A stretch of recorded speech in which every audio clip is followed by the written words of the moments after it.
Own Vishwakarma TV news channel ప్రేక్షకులకు నమస్కారం.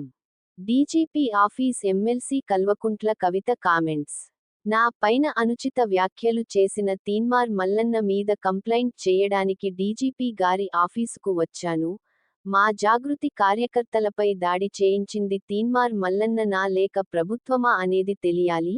దీని మీద సమగ్ర విచారణ చేయాలని ప్రభుత్వాన్ని కోరుతున్నా. ఇవ్వాళ ఇంత పెద్ద సంఘటన జరుగుతుంటే డీజీపీ గారు ఆఫీస్కి రాకపోవడం అంటే దీని వెనక ప్రభుత్వం కూడా ఉందని మేం అనుకోవాల్సి వస్తుంది. అసలు గన్మెన్స్ ఎందుకు షూట్ చేయాల్సి వచ్చిందనేది తెలియాలి. మల్లన్న ఆదేశాలు లేకుండా గన్మెన్స్ షూటింగ్ చెయ్యరు. మా కార్యకర్తలపైన కాల్పులు జరిపిన తీన్మార్ మల్లన్న గన్మెన్లను వెంటనే డిస్మిస్ చెయ్యాలి. తెలంగాణ ఉద్యమ సమయంలో కూడా ఏ గన్ మెన్ కానీ పోలీసులు కానీ కాల్పులు జరపలేదు. కానీ ఈ రోజు తీన్మార్ మల్లన్న గన్ మెన్స్ ఇలా కాల్పులు జరపడం బాధాకరం.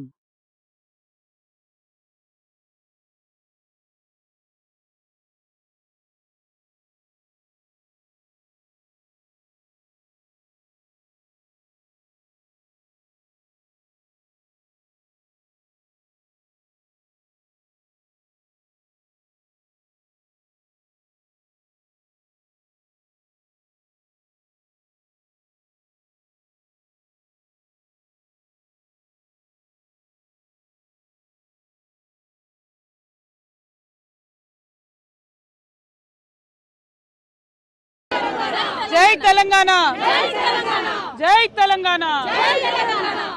ఇవాళ డీజీపీ ఆఫీస్కి మరి తెలంగాణ జాగృతి కార్యకర్తల పైన ఫైర్ ఓపెన్ చేపించినటువంటి బుల్లెట్ల వర్షం కుల్పించినటువంటి తీన్మార్ మల్లన్న గారి మీద కంప్లైంట్ చేయడానికి డీజీపీ ఆఫీస్కి రావడం జరిగింది.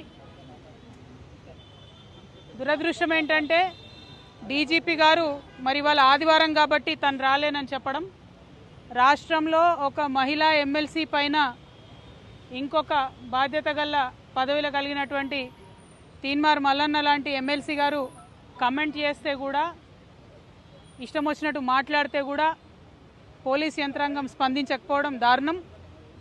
మరి మా జాగృతి కార్యకర్తలు ఎవరైతే ఆవేదనతోని దుఃఖంతోని ప్రజాస్వామ్యయుతంగా ప్రశ్నించడానికి వెళ్ళినరో వారి మీద ఫైర్ చేయించడం అన్నది చాలా దారుణం. నిజంగా ఏమన్నా మా కార్యకర్తలకు అయి ఉంటే ఎవరు బాధ్యులు, మల్లన్న గారా ప్రభుత్వమా, ఎవరు బాధ్యులు అన్నది తక్షణమే ఆన్సర్ చెప్పాలి. ఖచ్చితంగా అక్కడ జరిగినటువంటి సంఘటన మీద ఎంక్వైరీ చేపియాలి. ఇటువంటి గన్మెన్లను మిస్యూజ్ చేసుకునేటటువంటి, గన్మెన్లను తప్పుదోవ పట్టించేటటువంటి ప్రజాప్రతినిధి అయినటువంటి మల్లన్న గారి గన్మెన్లను తక్షణమే తీసివేయాలని చెప్పి నేను పోలీస్ శాఖ వారిని డిమాండ్ చేయడం జరిగింది.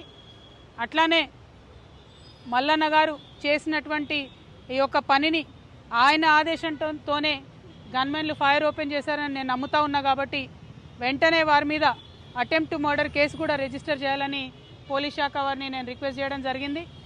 మరి ఇవాళ ఇంత పెద్ద సంఘటన రాష్ట్రంలో జరిగితే కూడా డీజీపీ గారు సెలవు దినంగా ఉండి ఇంట్లో ఉండి రాలేదంటే ఖచ్చితంగా దీని వెనుక ముఖ్యమంత్రి గారు ఉన్నారని మేము నమ్మాల్సి వస్తుంది. అందుకే మళ్ళొకసారి మేము మా తెలంగాణ జాగృతి తరఫున, తెలంగాణ ఆడబిడ్డలందరి తరఫున మేము ప్రభుత్వాన్ని డిమాండ్ చేస్తూ ఉన్నాము. మీరు తీన్మార్ మల్లన్న గారిని వెంటనే అరెస్ట్ చేయండి. మీ ఇంటి ఆడబిడ్డలపై అనుచితమైన వ్యాఖ్యలు చేసిండ్రని చిన్న చిన్న జర్నలిస్టులను మరి మీరు అరెస్ట్ చేసి జైల్లో పెట్టిండ్రు.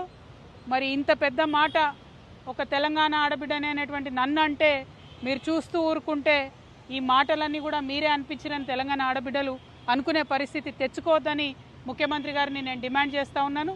మరి మీ ఇంటి ఆడబిడ్డకో న్యాయం, తెలంగాణ ఆడబిడ్డలందరికీ ఒక న్యాయం ఉండొద్దని కూడా ముఖ్యమంత్రి గారిని నేను డిమాండ్ చేస్తూ తక్షణమే తీన్మార్ మల్లన్న గారి మీద మరి ఎంక్వైరీ వేయాలి. జరిగినటువంటి సంఘటన మీద ఎంక్వైరీ వేయాలి. ఎవరు షూట్ చేయమన్నారు, ఎందుకు గన్మెన్ షూట్ చేసారు?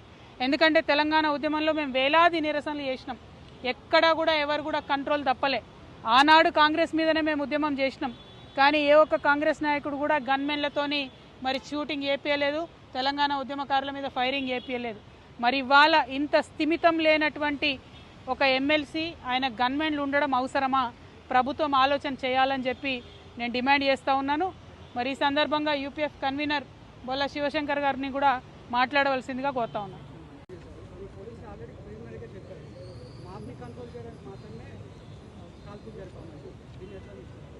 నేనేమంటున్నా అంటే ఈ ఇష్యూ మీద మొత్తం డీప్ ఎంక్వైరీ జరగాల్సిందే. ఎందుకంటే ఈ రాష్ట్రంలో తెలంగాణ సాధించినామంటే ఉద్యమాల ద్వారానే సాధించినాం. రేపటి నాడు కూడా ఏ అంశం సాధించాలన్నా, ఈ ప్రభుత్వం ఎన్నికల్లో ఇచ్చినటువంటి ఇన్ని వందల హామీల్ని సాధించాలన్నా ప్రజా ఉద్యమమే ప్రథమ మార్గం అవుతుంది. అటువంటి సందర్భంలో ఉద్యమాల కోసం పోయినటువంటి మా మీద, మా కార్యకర్తల మీద, మా జాగృతి కార్యకర్తల మీద ఒక అధికార పార్టీకి సంబంధించిన ఎమ్మెల్సీ ఇవాళ కాల్పులు జరిపిందంటే రేపు పొద్దున వేరే చోట ఉద్యమాలు ఎట్లా చేస్తారు? ప్రజాస్వామ్యబద్ధంగా ఉద్యమాలు చేసేటోళ్లకు మీరు బుల్లెట్లతో సమాధానం చెప్తామంటే మేము ఈడ చూస్తూ ఊరుకోము. మళ్ళా చెప్తున్నా, జాగృతి కార్యకర్తల జోరికి ఎవరు వచ్చినా సరే ఊరుకునేదే లేదు. ఖచ్చితంగా ఈ విషయంలో ప్రభుత్వం దిగి వచ్చి వారిని కట్టడి చేస్తే సరే, లేకపోతే ఎట్లా కట్టడి చేయాలో కూడా మాకు తెలుసు. Thank you. జై తెలంగాణ.